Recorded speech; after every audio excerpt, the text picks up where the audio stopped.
Gunakan formula ini untuk tulis copywriting iklan anda sebatas 5 minit. Hai, saya Rahim Ibrahim. Ramai orang mengadu kat saya, Tuan Rahim, saya bila nak tulis copywriting, saya tenung komputer tu tenung saya balik. 5 minit, 10 minit tak ada idea. Kadang-kadang saya dah keluar berjalan pun tak ada idea lagi. Sebenarnya apa cara untuk kita buat copywriting dalam masa yang singkat? Tuan-tuan dan puan, dia sebenarnya tak susah sangat copywriting ni. Saya nak share dengan anda formula pesta yang saya dah pakai lebih daripada 15 tahun untuk buat iklan-iklan saya di Facebook, di website, dalam email, di WhatsApp dan macam-macam lagi tempat. Anda dah bersedia? Yang pertama, huruf P. P adalah problem. Anda kena tulis ayat pertama iklan anda tu atau headline bermula dengan masalah yang sedang dialami oleh prospek tersebut. Contohnya, anda nak jual produk sakit lutut.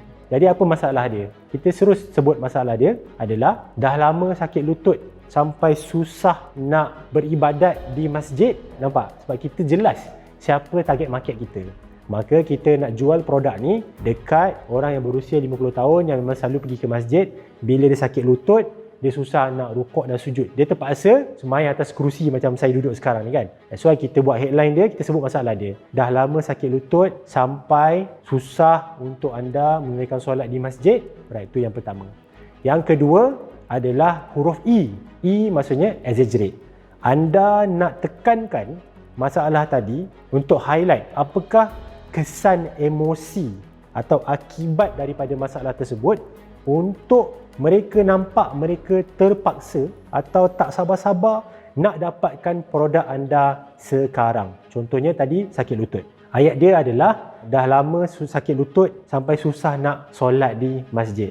Yang kedua, emosi dia, emphasize kepada emosi dia adalah mungkin anda rasa malu nak solat sebab asyik nak kena cari kerusi dulu baru boleh duduk dalam saf.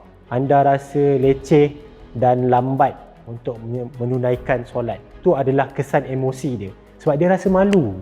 Orang lain boleh je solat, rukuk, sujud apa semua ni, dia baru je umur 50 tahun, dah sakit lutut, dah kena duduk atas kerusi. So rasa malu tu adalah emphasize dia.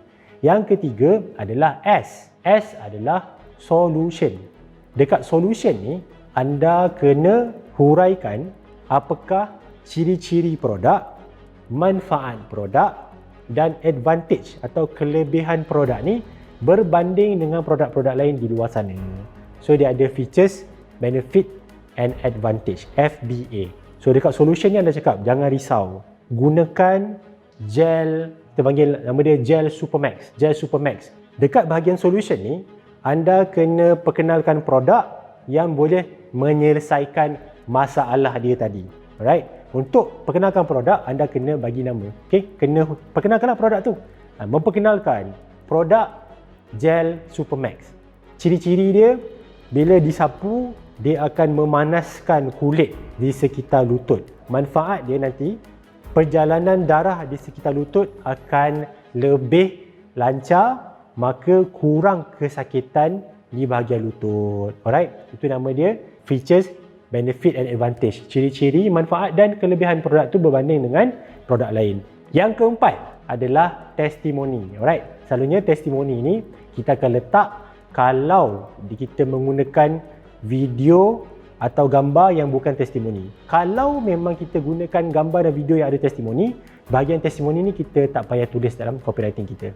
Alright? Jadi T testimoni ni mesti tulis before dan after. Sebelum dia mengamalkan gel Supermax ni, dia rasa susah nak berjalan ke masjid. Jalan pun terkedek-kedek pakai tongkat. Ada sampai waktu tu orang kena bantu papah untuk naik tangga ke masjid. Alhamdulillah, selepas dia pakai gel Supermax ni, dia boleh jalan macam biasa, macam umur dia waktu 40 tahun dulu, dan solat pun dah tak payah duduk atas kerusi, dah boleh rukuk dan sujud macam orang lain. Alright, itu nama dia testimoni. Yang terakhir adalah action. A adalah action. Kita dah cover PEST, last sekali adalah A. A adalah call to action, yang maksudnya kalau orang nak dapatkan produk tu, apa yang dia kena buat. Dekat bahagian action ni ada dua bahagian. Yang pertama adalah irresistible offer.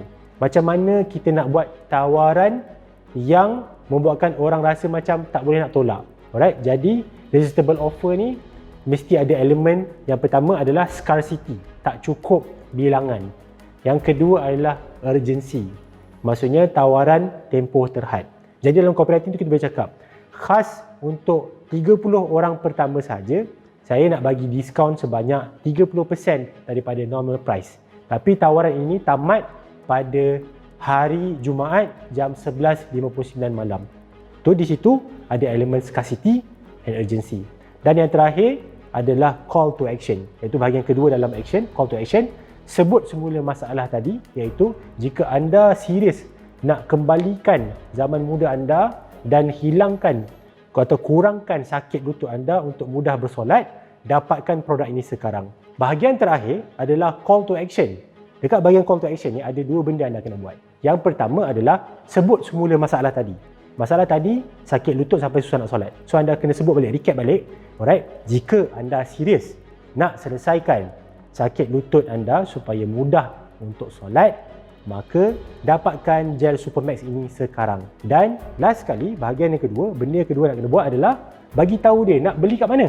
Anda kena pilih antara dua sahaja, sama ada WhatsApp atau klik link Facebook, supaya orang tak keliru macam mana nak dapatkan produk anda. Okey? So recap balik, PESTA, problem, exaggerate, solution, testimony, action. Ikut flow ni, anda pasti akan dapat siapkan copywriting anda dalam masa kurang daripada 5 minit. Sekian, semoga dapat manfaat daripada video ini. Jumpa anda di video akan datang.